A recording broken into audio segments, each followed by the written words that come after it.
In this era, for information, a lie can make its way around the world, and in short order, it can make millions of people sympathetic to an unjustifiable war on aggression. Um, Now, false claims that Russia has been targeting sinister U.S.-backed biolabs in Ukraine were popularized among conspiratorial American audiences by QAnon sycophants shortly after Russia launched its invasion in late February. Now, mainstream Republican voices have since dragged the old Russian propaganda and its roots across the forefront of the U.S. political stage. Now, the Kremlin, as we know it, has for years accused the U.S. of operating a shady network of biolabs in foreign countries, conducting dangerous experiments, including some in Ukraine, that have allegedly targeted unsuspecting locals.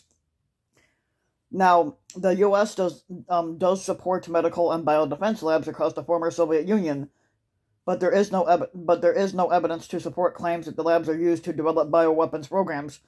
And China has peddled similar propaganda, but it tagged teamed with Russia last year to rehash an old accusation that the COVID-19 may have been manufactured in U.S.-supported labs, a narrative that has been nurtured by the pro-Kremlin sources since the onset of the pandemic back in 2020.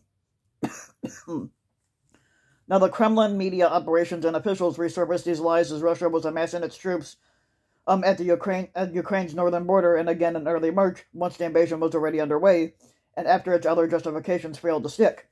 The government officials in the U.S. have explicitly denied the accusations. As noted by fact-checkers, these propaganda lines were regurgitated by U.S. audience junk news blogs back in late February, shortly after Russia invaded Ukraine. In early March, a single QAnon sycophant had launched these false claims on their way to online virality after sharing an image of the maps contrasting lab locations with the Russian airstrike locations. Now, the premise of this Kremlin accusation is being asserted and defended by some of the country's most popular Trump-aligned media personalities, including America's most watched cable host inbred, Tucker Carlson, former presidential adult son, the drug addict Donald Trump Jr., and the beanie-clad disaffected liberal YouTube creator Tim Pool. Former Representative Tulsi Gabbard, MAGA's favorite Democrat, got in on the take too, although she has walked back her claims somewhat after drawing criticism. Now, reporting for the foreign policy journalist Justin Lang explained that these accusations are built off of two far-fetching assumptions.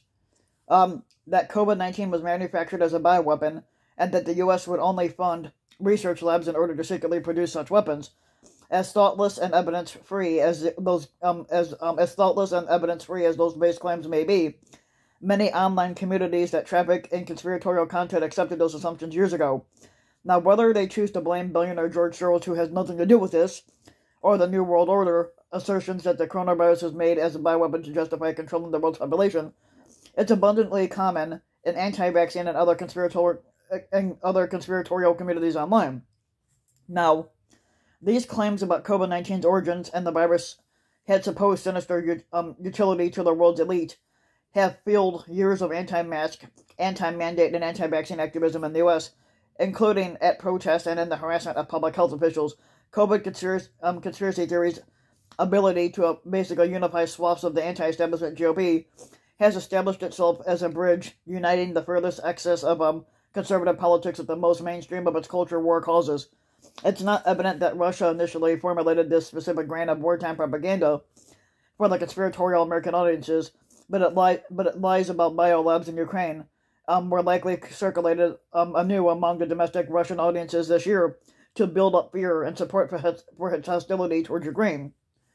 Now, regardless, these lies were turned into grist for the mills of the conspiracy-brained internet and partisan U.S. media programs that gleefully regurgitate such fare. And that's a win for the Kremlin's war propaganda machine. Now, E2, I'm not sure we're going to say this name right. Buzzy really. No, I might be saying that name wrong anyway. But a research associate at the Atlantic Council's Digital Forensic Research Lab, where he works, has worked on the team tracking biolab rumors from Russian and Chinese sources for more than 2 years now. Or actually, it's a woman, so sorry. Actually, she said that that while Russia first used narratives and disinformation related to biolabs to threaten or distract from its own actions, the narratives are one of the main justifications of the invasion. She added that Russian military officials have since presented what they call forged documents as traditional proof of those supposed justifications, though some experts and news headlines have already declared Russian propaganda efforts surrounding its invasion of Ukraine a flop, and those declarations were perhaps premature. Now, junk claims about biolabs have undeniably resonated with conspiratorial American audiences in ways that the other Kremlin wartime propaganda has, and thus so far has failed. As Russian officials rehashed the accusations again, the folding U.S. audience and interpretations of its long-standing narratives further into pro-invasion propaganda efforts, it is clear Moscow has identified the narrative as a potential winner. Intentionally or not, conspiratorial influencers and audiences have contributed to a Russian disinformation campaign meant to justify its slaughter of Ukrainian civilians, and the right-wing media's seeming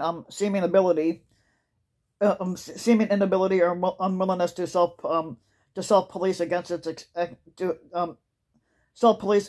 excess and worst tendencies have given the Kremlin a gift, and it is sure to leverage it as it intensifies its campaign to justify its horrors. So basically, all this shit was started on a fucking lie that was spread.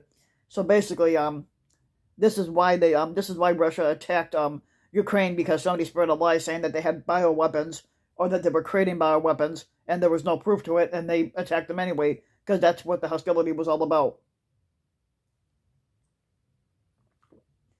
Basically, what they should have done is before they even attacked, they should have made sure that there was bioweapons or not, and if there wasn't, there was no reason to attack. But anyway, if you liked the video, give the video a like and subscribe to my channel, RBW King. You could also hit the notification bell so that you'll be notified when a new video comes out. And if you want to support my work even further, you could donate to my Patreon link, on which you can find on the About section of YouTube to help further support the work. Yeah.